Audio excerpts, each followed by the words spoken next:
Hi students, welcome to Career 360's webinar series on Institutional Spotlight, and today we'll be showcasing the Department of Commerce, MAHE Bengaluru campus. So I have with me Dr. BR Santosh, who is the Associate Professor in Head Department of Commerce, MAHE Bengaluru. He will be answering some of the questions that have come in from students about the eligibility admission process. Before we kickstart the session, we'll have a small brief presentation which talks about the programs, the admission, and what the department is about, everything that a student needs to know. Hi students, all there. So I'm Dr. Santosh here, representing Department of Commerce, MAHE Bengaluru campus. So can we please move on to the next slide? So as you see there on the slide, our department offers both undergraduate and postgraduate courses. And the curriculum is meticulously designed, considering the National Education Policy 2020. And the department has a vision to be an institute of academic excellence with total commitment to quality education in the field of commerce, while also imparting skills required for integrating into society and acting as change agents. Can we move on to the next slide, please? So to achieve the vision, so these are the ways through which we are planning to achieve our vision: imparting holistic education using state-of-art technology and infrastructure, leading to a grasp over epitome of commerce; faculty and student research that impacts domain knowledge and practice; providing training, consultation, and expertise for community development. And at the core of all this is the values which is ingrained in all of our MAHE culture, that is integrity, transparency, quality, teamwork, execution with passion, and very important, humane touch. Can we move on to the next slide, please? So these are some of the broad departmental objectives. Striving for excellence in learning through creative, practical, and cooperative leadership inspired by moral values.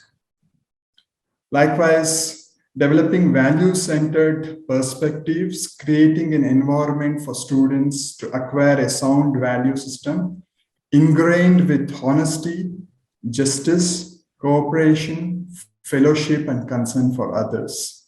And preparing students to take up their places in society as competent and responsible citizens by creating an awareness on prevailing social conditions and thereby guiding them to commit themselves to the cause of justice.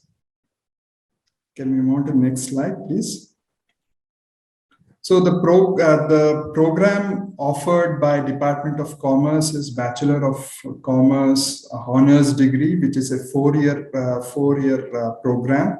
And the specializations we offer is business analytics, capital market, banking and finance, corporate accounting, and entrepreneurship.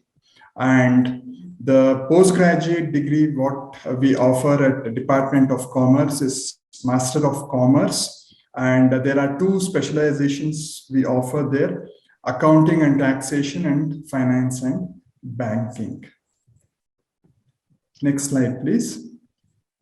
So these are some of the proposed industry collaborations. So collaboration with Association of Chartered Certified Accountants, then NSC BSc collaboration, and Chartered Accountant Institute collaboration, likewise collaboration with FICCI, Federation of Indian Chamber of Commerce and Industry. Next slide, please. So to get admitted to our reputed institute and institute of eminence, Department of Commerce, The admission criteria is for BCom honors degree, 10+2 or equivalent from a recognized university with a minimum of 50% aggregate marks or equivalent. And for a master's program, it is pass in Bachelor of Commerce from a recognized in a university or an institute with a minimum of 50% aggregate marks. And there is also a lateral entry for students where credits are transferred through the academic bank of credits. So you can see there the admission procedure, which can be followed to get admitted into our prestigious institute. Next slide. So these are my credentials. Next slide.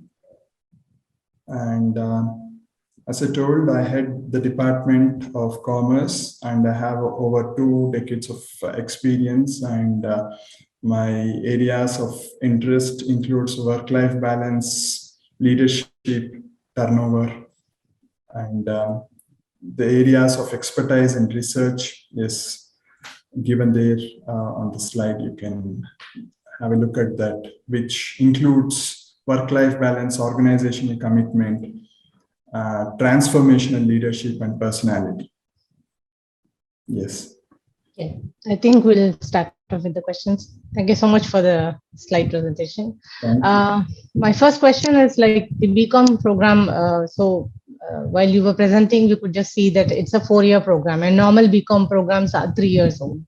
So how and you have 5 specialization programs in BCom honors. So how does it differ actually? What is the specialty of that extra 1 year, and what exactly is it, how does it differ from the regular BCom programs? Okay, thanks for the question. Now, as rightly told by you, a regular BCom program is a 3-year program, whereas at Department of Commerce, MAHE Bengaluru, we offer a 4-year program. And the curriculum and syllabus includes research and industry-oriented courses, and also includes thesis and dissertation work at the end of 6th semester and the 8th semester. So the curriculum helps the students to enter into industry, research, or pursue higher education like chartered accountancy. So that's how it is different from a 3-year program. Okay, so how will a student benefit with such a specialization? I mean, in terms of a career growth, because ultimately the degree that comes out is a BCom honors. So does it make a difference in the career, and how is it advantageous? All right. So the specializations, what we offer is banking and finance, corporate accounting, capital marketing, entrepreneurship, and business analytics. And the syllabus is designed as per the industry requirement. And this offers better opportunities with good packages. And all these 5 different specializations cater to different industry requirements. Take, for example, banking and finance as a specialization, where a student getting specialized in banking and finance gets into a good banking industry or a financial industry with a good package. Likewise, a student interested in starting their own business, we offer them a course called as entrepreneurship, where they can start their business, because we train them in that regard, wherein in the curriculum we have included things like incubation center, how to develop a business plan. So that makes them future entrepreneur ready. Likewise, capital market is one other specialization which we offer, wherein students interested to venture into capital market industry can specialize in it. And the most happening and very relevant and most sought after specialization is our business analytics program, where students with a logical mindset and having a mathematical background can enter into a business analytical field and have loads of offer on hand. Okay. Uh, I I have another doubt here. Actually, I may not have been thinking that near, but how would you advise a student, to take a specialization? Because after 10 plus 2, it is for them very new. So if I have to take taxing and accounting or maybe business analytics, how do I choose? So if you could throw a bit of light on how that would be. All right, so that's an interesting question, and that's critically what most of the students face. Like, which specialization should I opt for, and what are the career opportunities in that specialization?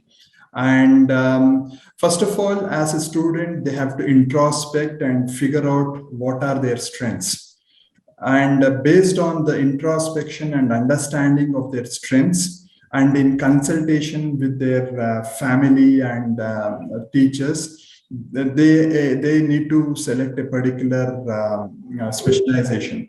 Having said that, the career opportunities in all the 5 specializations are tremendous. So all the 5 specialization is equally good. It only depends upon how good the student is and how well the student is able to get into the specialized area.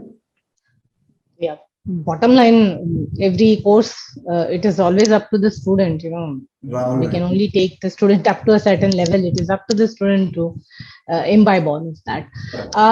My next question is about the admission process. There is a personal interview and a merit list based personal interview again. So, are there 2 interviews for children, or is there only one personal interview? There was this one question. Okay. And how is the assessment done? I mean, based on a personal interview, how do you choose a student? What are the parameters? So in the admission process, what we do is we call for applications, and candidates who have applied or called for a personal interview. So we conduct personal interviews, and their academic performance is also taken into account.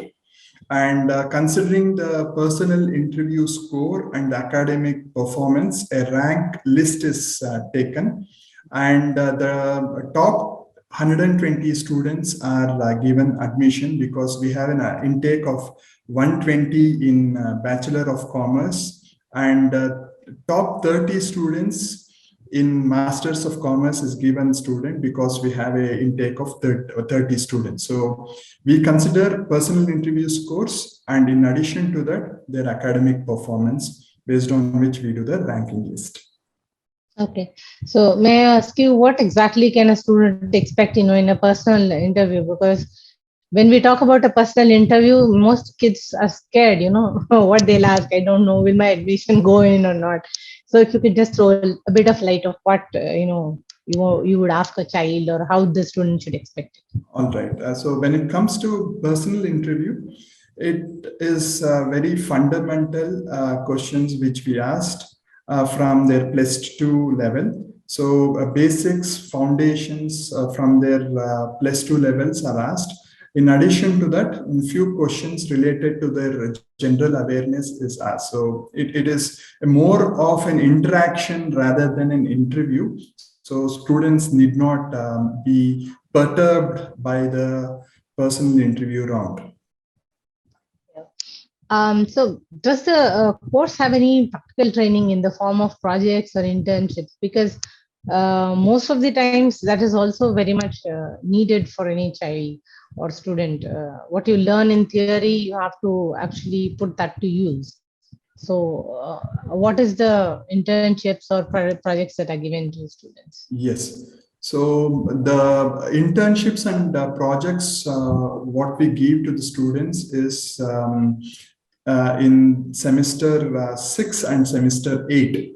So we give them a 14 to 15 weeks of project work where the student have to go to an industry and do their project work. And at the end of the 15th week, they have to submit a dissertation, they have to submit a thesis, and based on their thesis work, we would be conducting a viva voce examination. So that happens in the 6th and the 8th semester. In addition to that, at the end of or during the process of their semester work, right from their first semester, we give them a lot of projects and online courses. We encourage students to take up MOOC courses, which are available online for free, which introduces the students to the practical world of the industry. Yeah. Can the students expect placement support from the placement cell once they complete the course? This is one of the sought after questions which most of the students ask for. Do we get placement, and what is the placement percentage? And it is a very affirmative yes here, because at MAHE Bengaluru, we have a very active placement department. And since MAHE is an institute of eminence, the placement happens from the top 500 companies, and all the students get placed within a span of about a week or so. And also, we get placement assistance from our sister institute called as BFSI, which gives us a lot of assistance when it comes to placing students, because they have tie-up with majority of the banking and financial institutions in India. Oh, that's great. I had another question. When we were looking through, we found there is a scholar and achiever scholarship that is given for all undergraduate programs and postgraduate programs too.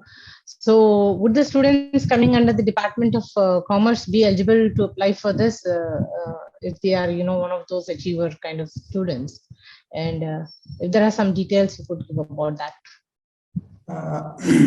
To answer that question, the students can avail scholarship, and the details about the scholarship program is up on our website. They can log into our website and understand the process and then apply accordingly. Okay, I think I'm done with most of the questions. Thank you, Professor Santosh, for the wonderful presentation and the interaction. Thank you for talking to us. Thank you. Yeah.